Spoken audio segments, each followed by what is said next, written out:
ಯಾವಾಗ ಸಿಎಂ ಆಗ್ತೀರಿ? ದೇವ್ರಿಗೆ ಬಿಟ್ಟಿದ್ದು ನಾವು ನಮ್ಮ ಕೆಲಸ ಮಾಡೋದಷ್ಟು. ನಾನು ಇವತ್ತು ಶಾಸಕ ಅದೇನೆ, ಶಾಸಕನಾಗಿ ಕೆಲಸ ಮಾಡ್ಕೊಂತಿರೋದು. ಸರ್, ಇನ್ಫ್ಯಾಕ್ಟ್ ಯಡಿಯೂರಪ್ಪ ಅವರು ರಾಜೀನಾಮೆ ಕೊಟ್ಟಂತಹ ಸಂದರ್ಭದಲ್ಲಿ ತುಂಬಾ ದೊಡ್ಡ ಮಟ್ಟದಲ್ಲಿ ನಿಮ್ಮ ಹೆಸರು ಚರ್ಚೆ ಆಗ್ತಾ ಇತ್ತು.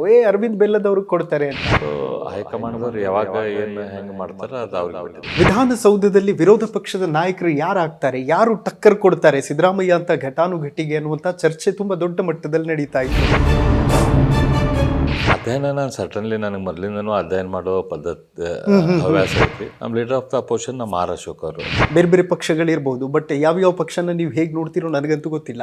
ಆದರೆ ಬಿಜೆಪಿಗೆ ಎರಡನೇ ಹಂತದ ನಾಯಕರನ್ನ ಸೃಷ್ಟಿ ಮಾಡುವಂಥ ಕೊರತೆ ಏನೂ ಇಲ್ಲ ಅಂತ ಅನ್ಸುತ್ತೆ.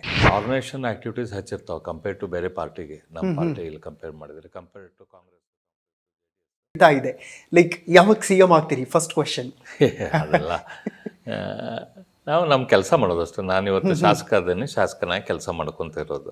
ಓಕೆ, ಮುಂದಿಂದೆಲ್ಲ ದೇವ್ರಿಗೆ ಬಿಟ್ಟಿದ್ದು. ಆಮೇಲೆ ಯಾರು ಮನುಷ್ಯನ ಟೈಮ್ದಾಗ ಏನಿರ್ತದೆ ಅದಾಗ್ತದೆ. ಸರ್, ಇನ್ಫ್ಯಾಕ್ಟ್ ಯಡಿಯೂರಪ್ಪ ಅವರು ರಾಜೀನಾಮೆ ಕೊಟ್ಟಂತಹ ಸಂದರ್ಭದಲ್ಲಿ ತುಂಬಾ ದೊಡ್ಡ ಮಟ್ಟದಲ್ಲಿ ನಿಮ್ಮ ಹೆಸರು ಚರ್ಚೆ ಆಗ್ತಾ ಇತ್ತು. ಅರವಿಂದ್ ಬೆಲ್ಲದವ್ರಿಗೆ ಕೊಡ್ತಾರೆ ಅಂತ.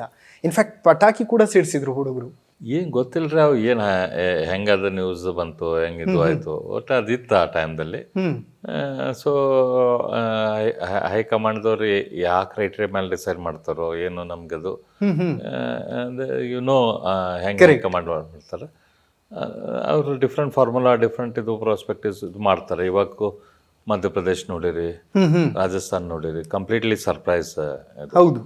ಸೊ ಹೈಕಮಾಂಡ್ದವ್ರು ಯಾವಾಗ ಏನು ಹೆಂಗೆ ಮಾಡ್ತಾರೋ ಅದು ಅವ್ರಿಗೆ ಬಿಟ್ಟಿದ್ದು. ಚಿನ್ನವನ್ನು ಮಾರುವ ಬುದ್ಧಿವಂತರ ಆಯ್ಕೆ Hindustan gold company. Hindustan gold company ಇದು ನಿಮ್ಮ ಕಂಪನಿ ಅಲ್ಲ, ನಮ್ಮೆಲ್ಲರ ಕಂಪನಿ. ಚಿನ್ನವನ್ನು ಮಾರುವ ಬುದ್ಧಿವಂತರ ಆಯ್ಕೆ Hindustan gold company. Hindustan gold company ಇದು ನಿಮ್ಮ ಕಂಪನಿ ಅಲ್ಲ, ನಮ್ಮೆಲ್ಲರ company. Correct sir. Sir, in fact ವಿಧಾನಸೌಧದಲ್ಲಿ ವಿರೋಧ ಪಕ್ಷದ ನಾಯಕರು ಯಾರು ಆಗ್ತಾರೆ, ಯಾರು ಟಕ್ಕರ್ ಕೊಡ್ತಾರೆ ಸಿದ್ದರಾಮಯ್ಯ ಅಂತ ಘಟಾನುಘಟಿಗೆ ಅನ್ನುವಂಥ ಚರ್ಚೆ ತುಂಬ ದೊಡ್ಡ ಮಟ್ಟದಲ್ಲಿ ನಡೀತಾ ಇತ್ತು. ಆರ್ ಅಶೋಕ್ ಅವರು ಒಂದು ಕಡೆ ಮಾತಾಡ್ತಾ ಇದ್ರು ಕೂಡ ಸಿದ್ದರಾಮಯ್ಯ ಅವರು ಅಶೋಕ್ ಕೂತ್ಕೊಳ್ಳಯ್ಯ ಸಾಕು ಅಂತಂದ್ರೆ ಸೈಲೆಂಟ್ ಆಗಿ ಬಿಡ್ತಾರೆ. ಬಟ್ ನೀವು ಸೈಲೆಂಟ್ ಆಗಿಲ್ಲ. ಇನ್ಫ್ಯಾಕ್ಟ್ ಟಕ್ಕರ್ ಕೊಡುವಂಥ ಪ್ರಯತ್ನಗಳನ್ನು ಮಾಡ್ತಾ ಇದ್ರಿ. ಹೇಗೆ ಅಂದರೆ ಅಷ್ಟು ಅಧ್ಯಯನ ಮಾಡ್ಕೊಂಡಿದ್ರಾ ಅಂತ? ಅಧ್ಯಯನ ನಾನು ಸರ್ಟನ್ಲಿ ನನಗೆ ಮೊದಲಿಂದನೂ ಅಧ್ಯಯನ ಮಾಡೋ ಪದ್ಧತಿ ಹವ್ಯಾಸ ಐತಿ. ಏನೇ ಇದ್ರು ಅಂಕಿ ಸಂಖ್ಯೆ ಓದೋದು, ಪುಸ್ತಕ ಓದೋ ಹವ್ಯಾಸ ಐತಿ.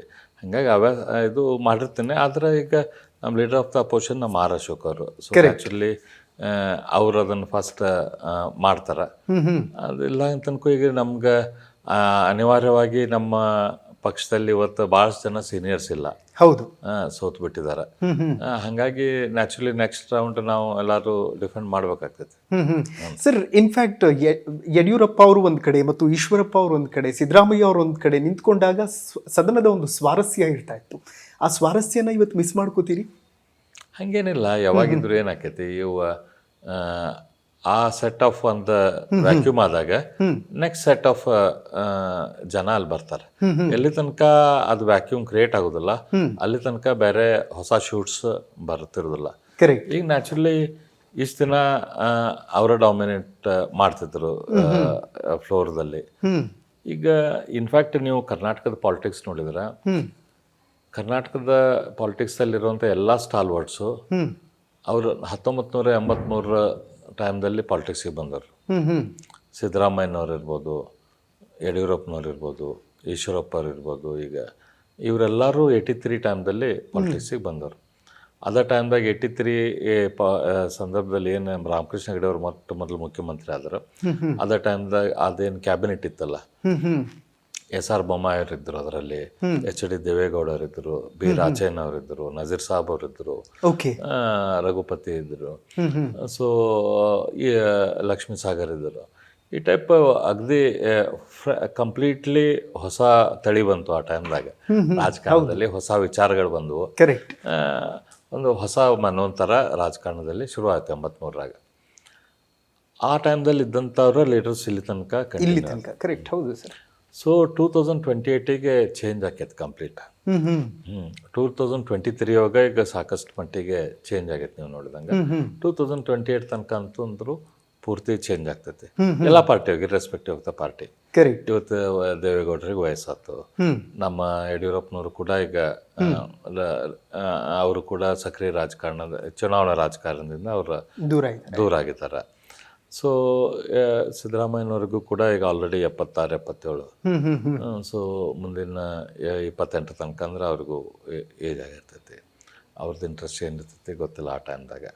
ಸೊ ಹಾಗಾಗಿ ನಮ್ಮ ಕರ್ನಾಟಕದ ರಾಜಕಾರಣದ ಮಟ್ಟಿಗೆ ಈಗ ಹೊಸ ಫೇಸಸ್ಗೂ ಬರುವಂಥ ಟೈಮ್ ಇದು. ಈಗ ಜನರಿಗೆ ಕಾಣಕ್ಕೆ ಶುರು ಆಗ್ತೈತಿ. ಓಕೆ. ಅದೇ ರೀತಿ ಸದನದಲ್ಲಿ ಕೂಡ ಈಗ ಬರಲಿರದಿಂದಲ್ಲಿ ನೀವು ಹೊಸ ಹೊಸ ಮುಖಗಳ ಚರ್ಚೆಗೆ ಬರೋದು, ಹೊಸ ಹೊಸ ವಿಚಾರಗಳು ಬರೋದು ನೀವು ನೋಡಕ್ಕೆ ಶುರು ಮಾಡ್ತೀರಿ ಇನ್ನೂ ಹೆಚ್ಚಿನ ಪ್ರಮಾಣದಲ್ಲಿ. ಹೌದು ಸರ್, ಸೆಕೆಂಡ್ ಜನರೇಷನ್ ಲೀಡರ್ಗಳ ಹುಟ್ಟು ಹಾಕುವಂತಹ ಒಂದು ಹೆಡ್ ಕ್ವಾರ್ಟರ್ಸ್ ಬೇರೆ ಬೇರೆ ಪಕ್ಷಗಳಿರ್ಬೋದು. ಬಟ್ ಯಾವ್ಯಾವ ಪಕ್ಷನ ನೀವು ಹೇಗೆ ನೋಡ್ತೀರೋ ನನಗಂತೂ ಗೊತ್ತಿಲ್ಲ. ಆದರೆ BJPಗೆ 2ನೇ ಹಂತದ ನಾಯಕರನ್ನ ಸೃಷ್ಟಿ ಮಾಡುವಂಥ ಕೊರತೆ ಏನೂ ಇಲ್ಲ ಅಂತ ಅನ್ಸುತ್ತೆ.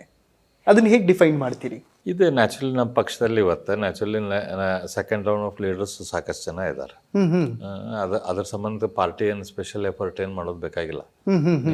Point correct. ಹೇಗೆ ತಯಾರಾಗ್ತಾರೆ ಸರ್ ಅವರು? ಹೇಗೆ ಹೇಗೆ ಹೆಕ್ಕಿ ತೆಗೆಯುವಂಥ ಪ್ರಯತ್ನ ಹೇಗೆ ನಡೆಯುತ್ತೆ ಅಂತ? ಹಂಗೇನು ಹೆಕ್ಕಿ ತೆಗೆಯುವಂಥ ಪ್ರಯತ್ನ ಏನು ಆಗೋದಿಲ್ಲ. ನಮ್ಮ ಪಕ್ಷ ಮೊದಲಿಂದನೂ ನಿಮ್ಗೆ ಗೊತ್ತಿದ್ದಂಗೆ ಇದು ಕಾರ್ಯಕರ್ತರ ಆಧಾರಿತ ಪಕ್ಷ, ಕೇಡರ್ ಪಕ್ಷ. ಸೊ ಹಂಗಾಗಿ ಕೇಡರ್ದಿಂದ ಬಂದಾಗ ನಿಮ್ಗೆ ಗೊತ್ತಾಗ್ತೈತಿ ನೀವು ಯಾರ್ದ್ರ ಜೊತೆ ಒಂದು 10 ವರ್ಷ 15 ವರ್ಷ ಕೆಲಸ ಮಾಡಿದಾಗ ಸತತವಾಗಿ ಯಾರ್ದೇನು ಪೊಟೆನ್ಷಿಯಲ್ ಐತಿ, ಯಾರ್ದೇನು ಐತಿ ಅಂತ ಗೊತ್ತಾಗ್ತೈತಿ. ಆಮೇಲೆ ಸತತವಾಗಿ ಆರ್ಗನೈಸೇಷನ್ ಆ್ಯಕ್ಟಿವಿಟೀಸ್ ಹೆಚ್ಚಿರ್ತಾವೆ ಕಂಪೇರ್ ಟು ಬೇರೆ ಪಾರ್ಟಿಗೆ. ನಮ್ಮ ಪಾರ್ಟಿ ಇಲ್ಲಿ ಕಂಪೇರ್ ಮಾಡಿದರೆ compare to Congress, compare to JDS, ನಮ್ಮ ಪಾರ್ಟಿಯಲ್ಲಿ ಆರ್ಗನೈಸೇಷನ್ ಪಕ್ಷದ ಕೆಲಸ, ಪಕ್ಷದ ಮೀಟಿಂಗ್ಸು, ಪಕ್ಷದ ರಿವ್ಯೂಸು, ಪಕ್ಷದ ಬೇರೆ ಬೇರೆ ಲೀಡರ್ಸ್ ಜೊತೆ ಇಂಟ್ರಾಕ್ಷನ್ ಇವೆಲ್ಲ ಭಾಳ ಹೆಚ್ಚಿನ ಪ್ರಮಾಣದಲ್ಲಿ ಇರ್ತಾವೆ. ಪಕ್ಷದ ಬೇರೆ ಬೇರೆ ಪ್ರೋಗ್ರಾಮ್ಸ್. ಓಕೆ. ಹೀಗಾಗಿ ಆಟೋಮೆಟಿಕ್ಲಿ ಎಲ್ಲ ಕಾರ್ಯಕರ್ತರು ಒಬ್ಬರಿಂದ ಇನ್ನೊಬ್ಬರ ಕಡೆ ನಾಯಕರ ಕಡೆಯಿಂದ ಕಲಿಯೋದು ಆಗ್ತೈತೆ. ಸೊ ಅದು ನನಗನ್ಸಿದ ಮಟ್ಟಿಗೆ ಒನ್ ಆಫ್ ದ ರೀಸನ್ ಪಾರ್ಟಿಯಲ್ಲಿ ಯಾವಾಗಿದ್ದರೂ set of next round of leaders ತಯಾರಾಗ್ತಿರ್ತಾರೆ.